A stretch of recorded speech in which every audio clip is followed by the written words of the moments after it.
This is the Hidden Killers Podcast with Tony Bruschi. In the hallowed halls of the Sarasota Circuit Court, a sense of anticipation hung in the air like a fog refusing to lift.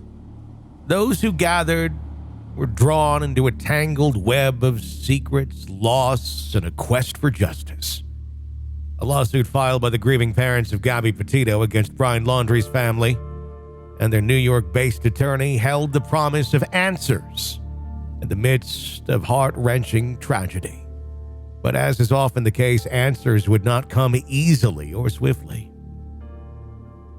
On Wednesday, the 15th of April, 2023, Circuit Court Judge Danielle Brewer, a stoic figure with a solemn duty, found herself in the eye of the storm, tasked with deciding the course of this legal battle.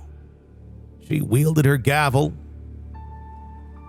made the decision that would echo through the ears. The trial date, once set for late summer of 2023, was pushed back to May of 2024 during this case management hearing. As the wheels of justice slowly began to turn, the attorneys at the heart of this drama gathered. Matthew Luca, representing the Laundries, Charles Meltz, counsel for Steve Portolino, stood in person at the South County Courthouse. Meanwhile, Patrick Riley, the legal champion for Joseph Petitto and Nicole Schmidt, made his presence known via video conference. In the tense atmosphere, the lawyers discussed the future of the case. It was decided that Judge Brewer would rear a motion for a protective order concerning a letter penned by none other than Roberta Laundrie, Bryan's mother. This enigmatic piece of correspondence would come under scrutiny on the very day motions to dismiss and amend complaint were set to be heard May 24th. The Laundries found themselves in a precarious position, seeking the court's protection from producing this mysterious letter, a document that Gabby Petitto's parents were desperate to obtain. The defense maintained that this letter had no connection to Gabby's tragic death. Instead, they argued it was Roberta's attempt to reach her son during a turbulent time in their relationship before he embarked on that fateful journey to New York and the ill-fated 2021 cross-country trip. Roberta Laundrie, in an affidavit supporting this motion, claimed that the letter's language and phrases were born from her and Bryan's mutual love of stories.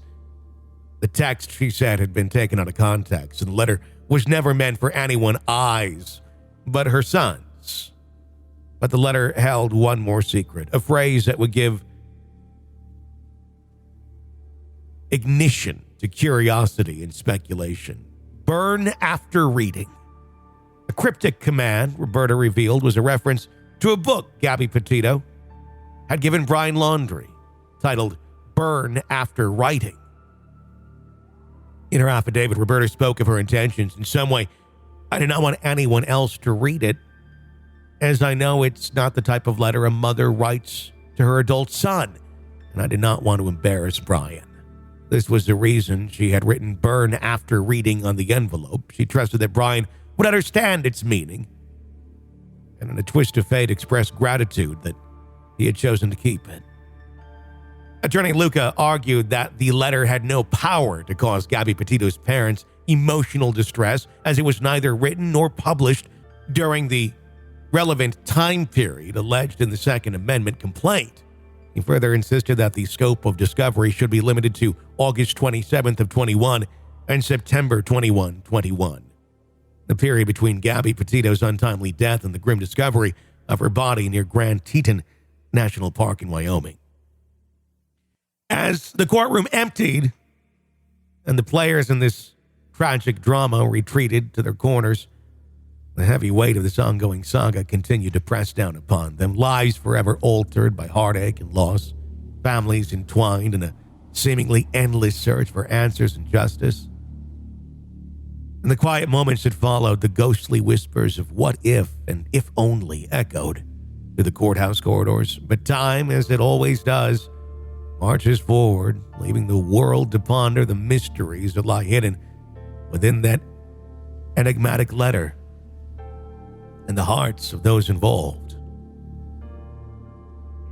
Will the truth be illuminated, or will the shadows of doubt continue to cast their pall over the story of love, loss, and dark corners of human nature?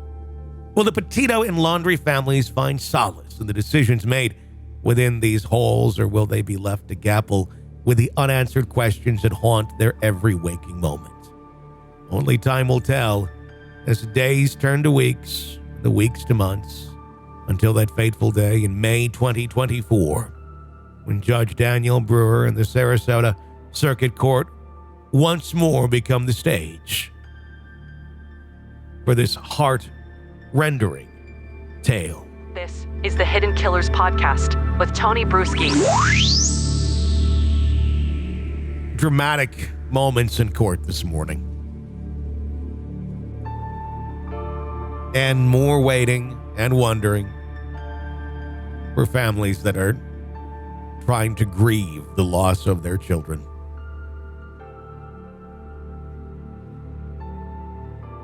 If you'd like to weigh in and give your opinion on where this story stands, you can call toll-free 888-5-KILLER. That's 888-554-5537. We'd love to hear your insight. My name's Tony Bruschi. Stay with us.